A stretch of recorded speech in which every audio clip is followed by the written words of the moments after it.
Hello guys, welcome back, and in this video I'm going to show you how to work with reactivity in Vue. And basically when I say reactivity, what I mean is that many a times when you want to update a variable in Vue, for example, let us say you have this message here that we have here.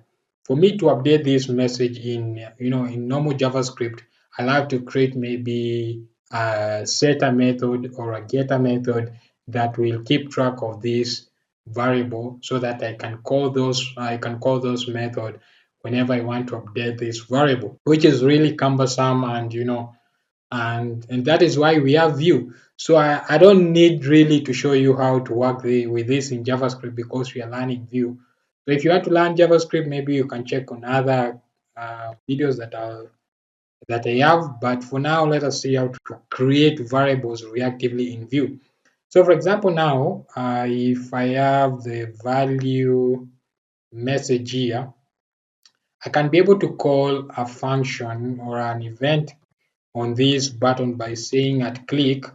So this is the shorthand of calling an event. At click, I want maybe to call or to update a message, the message, and set it to the value message. I want to set it to say maybe this is updated message like this. I want, and then maybe this name, I need to change this.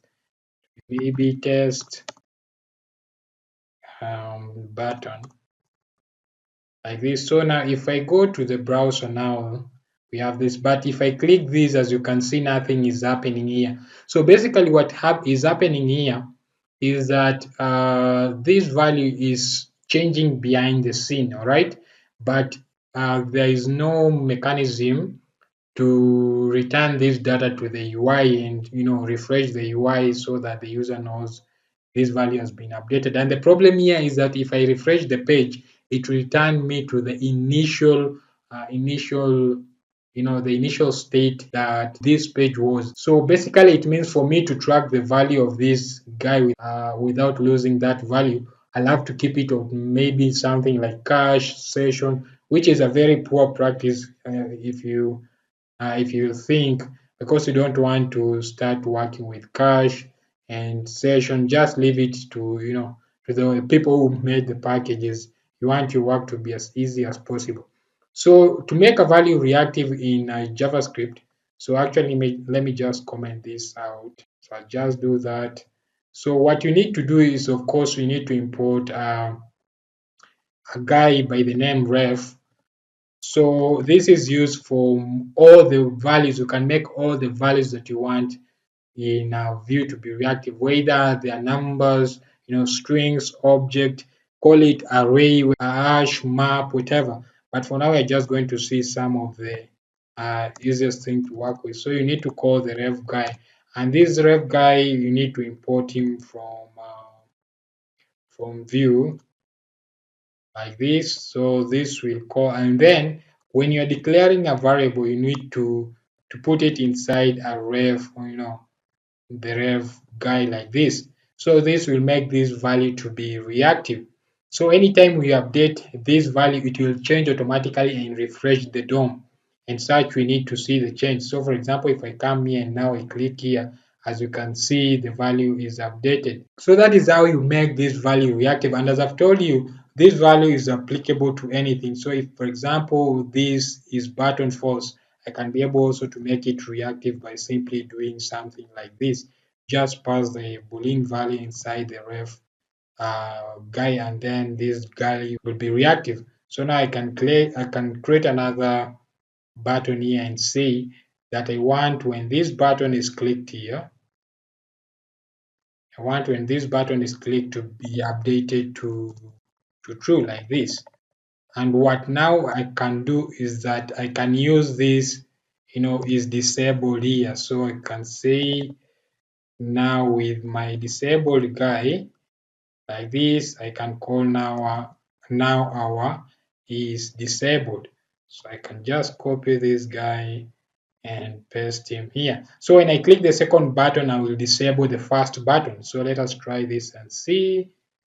So if I click this, As you can see now, the first button is disabled. The other thing that you need to note is that for you to update this reactive value inside the the script tags, you need to call the dot value method of this message. So for example, I want to call maybe another method and call this method maybe update message.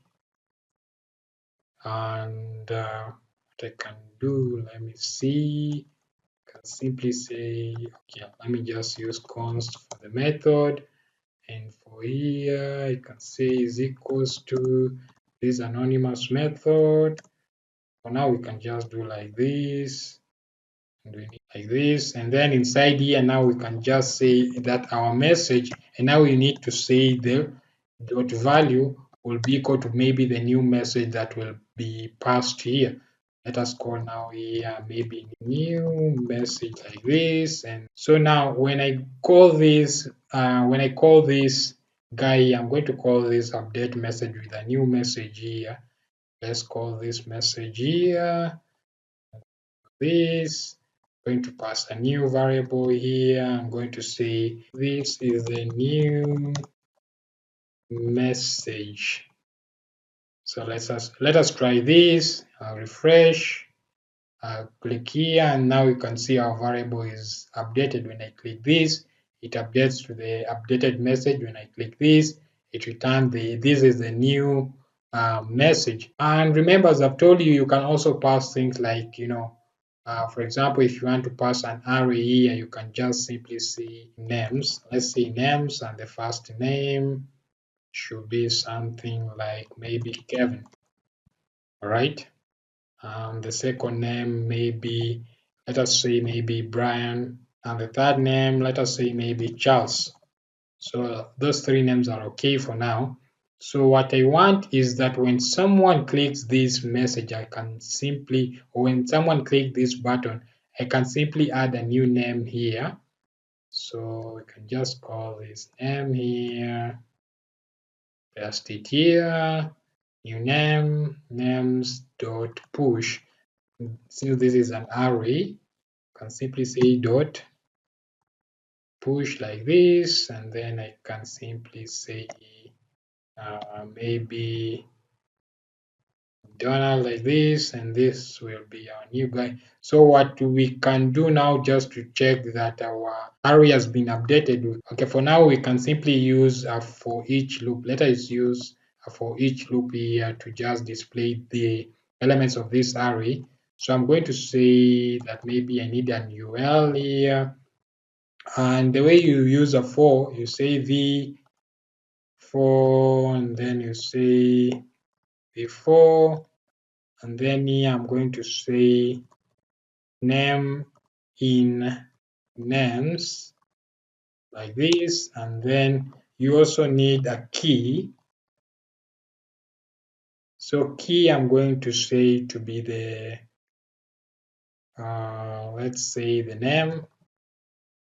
For now, I'll show you how to do this, but for now, bear with me here. So I just want to display this name, so I can just simply display the name here like this. This before needs to be inside the list element like this. For now, we are good. And why am I getting this error? And that is because I need to put this in quotation like this, and we are good. Let us see this. So we have the array here with the names Kevin, Brian, Charles. And when I press this, as you can see now, we have the name Donald added to the array. And this now will continue adding the value Donald. As you can see now, anytime I press this, it will add this value to the array. So that is how you can be able to make your array reactive. And even interestingly, this is also applicable to to the object. So for example, I can create an object here. Let us create an object here and say maybe this object is person, and we can say this object that we have, let's say we have the name as Kevin, like this, and let us say maybe we have the age as 56. I like this number 56, I don't know why, but anyway, that is okay. So when I go inside my guy here, so I can just say here, for example, that I want to say the person, let's say person, and maybe I want to add an hobby. I can simply do something like this and say hobby like this. This should be equal to maybe swimming. Let's do this. That is okay. And now what I need to do here, for here I can simply use a paragraph here. Let's use a paragraph, and here what I can do, you remember you can use our guy like this. I can simply call this object like this, or I can use the dot notation, but this will still work here. So I'll display the hobby that has been added to the person. So if I refresh, now if I click this, as you can see now we have swimming being displayed there, meaning that swimming has been added to our object.